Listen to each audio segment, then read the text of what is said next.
Today, we will be talking about two important characters in Mexican history, Plutarco Elías Calles and Lázaro Cárdenas, mainly about the contrast in their political and economical policies. But before we talk about this, it's important to have an overview. You may be familiar with the Mexican Revolution, which started in 1910 with the aim of overthrowing Porfirio Díaz from power.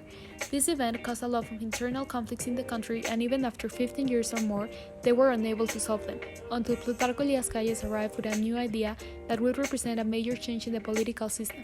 But he will not be the only important character we will be talking about today. We will also get to know Lázaro Cárdenas and his ideals. Both Plutarco Elías Calles and Lázaro Cárdenas would represent a change for Mexico's economic and political systems. They would start implementing new political organisms such as the PNR and PRM. Both of them would seek for a new organization for the country. However, Calles would fail, turning the system back into a centralized one. Cárdenas would play a significant role as he would take ideas used previously by Calles but make improvements in them and benefit the population, gaining their support through several reforms. Now that you have recognized the context, let's begin. This is Plutarco Elías Calles.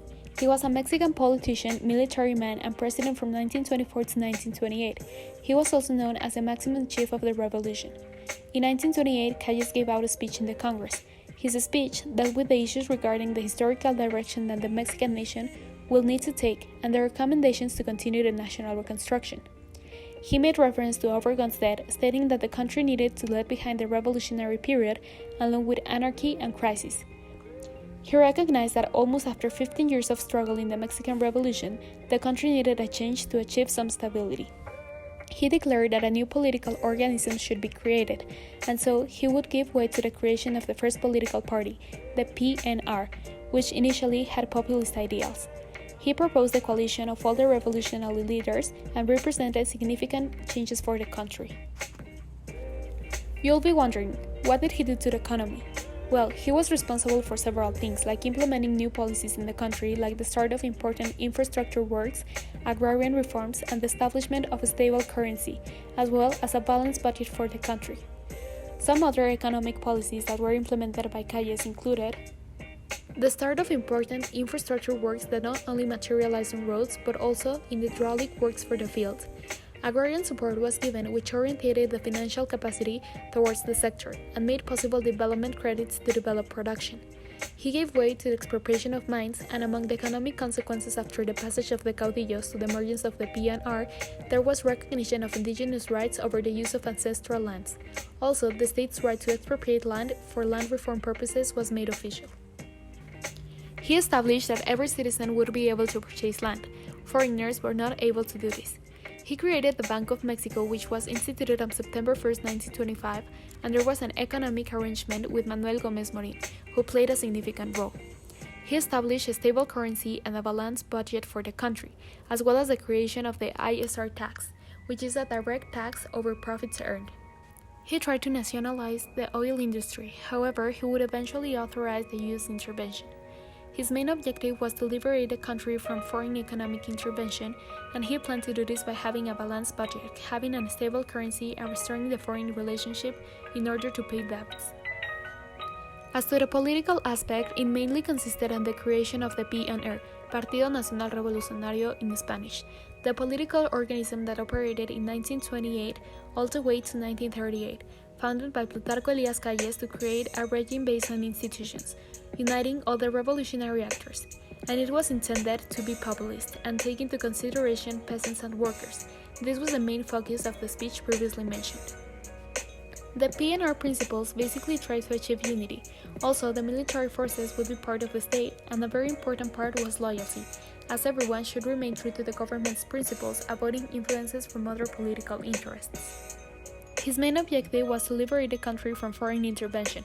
He wanted to achieve this through the nationalist modernization program that allowed the country to develop the productive forces for the state.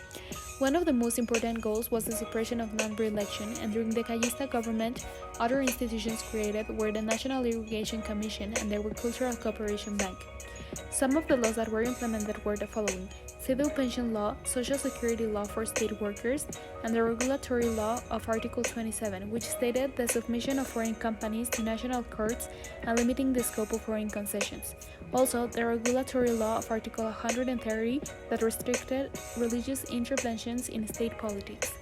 Will you consider him and his regime successful? Well, not everything was so nice. The entities were dissolved and his regime started resembling socialism as the state began intervening in educational, economic, and industrial aspects. The government started implementing oppressive methods toward their oppositors. His intent of establishing a democratic government will turn again into a centralized and oppressive government. He even maintained political power when he was no longer president. He named instead Ortiz Rubio and later Abelardo Rodriguez as president, in which Rodriguez only dealt with administrative matters and Calles was in charge of the political aspects. Due to all of these conflicts, he would be exiled from the country in 1936. Now, let's talk about Lázaro Cárdenas. He was a Mexican general, statesman, and president from 1934 to 1940. He mainly did agrarian reforms and focused on the nationalization of the oil industry and railroads. The PRM, Partido de la Revolución Mexicana in Spanish, was created by him in 1938. He eliminated some of the ideologies of the PNR, like the regional and state parties, and instead introduced sectors that would represent the citizens' interests. The sectors of the PRM were four: worker, peasant, popular, and military. He wrote the Plan Sexenal, in which he stated all the mandates he will try to fulfill, especially those related to the agrarian reform, education, creation of unions, and the nationalization of the oil industry. The presidential mandates that Cárdenas planned to fulfill included the following. As to education, he tried to get schools to reach many previously ignored rural areas and build institutions such as the National Polytechnic Institute or the Technical Council for Agriculture and Education. He believed everyone should be educated. As to the agrarian reform, there was a large distribution of land. El Banco de Crédito Ejidal y Agrícola in Spanish was dedicated to offering loans, while the different departments distributed up to 25 million hectares during this tenure. The main intention was for small productive units to be created, capable of supplying those who work from them. A good relationship with the workers was needed, so he created institutions for them. And this gave way to two processes. On one hand, the Cardenista Reform Project, and on the other, the labor movement with its organizational project. He created the organizations of CTM, CROM, CGT, and CNC. A Solidarity Pact was launched in which it was intended to create a large worker and peasant organization. As to the petroleum expropriation, Cárdenas took advantage of a moment of weakness in the United States and the United Kingdom generated by the damage caused by the Great Depression in order to recover the extraction and sales of crude oil. Since there was a confrontation between the workers and the foreign companies that were dealing with the sector, the expropriation had the support of trade union organizations. The expropriation decree was signed on March 18, 1938, creating at the same time Pemex, the national company. Additionally, the economic policies that Cárdenas established were known as economic nationalism. His policies maintained the national interest over the private or external interests, expressed in Article 27 of the Constitution. He gave the right to property of the nation of its natural resources such as oil. The purpose of the Cardenista project was to conserve these resources and transform the national economy into a self-sufficient economy that will generate great benefits. He also nationalized the railroad industry. Politically speaking, Cárdenas represents the conclusion of the institutionalization progress by giving the presidency the authority and autonomy that characterize all presidential systems, with the creation of the PRM that lasted from 1938 to 1946, dividing it into four sectors as stated previously. Cárdenas had labor and peasant organizations and members of the army on his side, and in 1936 he would exile Calles out of the country and call for the resignation of all government Callistas, reorganizing the presidential cabinet, expelling the Callistas, and putting recognized Cardenistas in their place. What have we been able to recognize up till now? You notice that some things were really similar? Let's talk about that. Calles and Cárdenas had similar policies as they both recognized that Mexico needed a new and improved organization. They both tried to look after the citizens' interests, at least initially. They both proposed agrarian reforms, and they both represent the start of the institutionalized country. However, Calles failed to do so as he converted the government into centralized once again, while Cárdenas achieved relative stability in the countryside, power of the peasant sector, and modernization in agriculture, in addition to the nationalization of railroads and the oil industry. We're almost reaching the end of this video, but before we go, let's make a quick conclusion.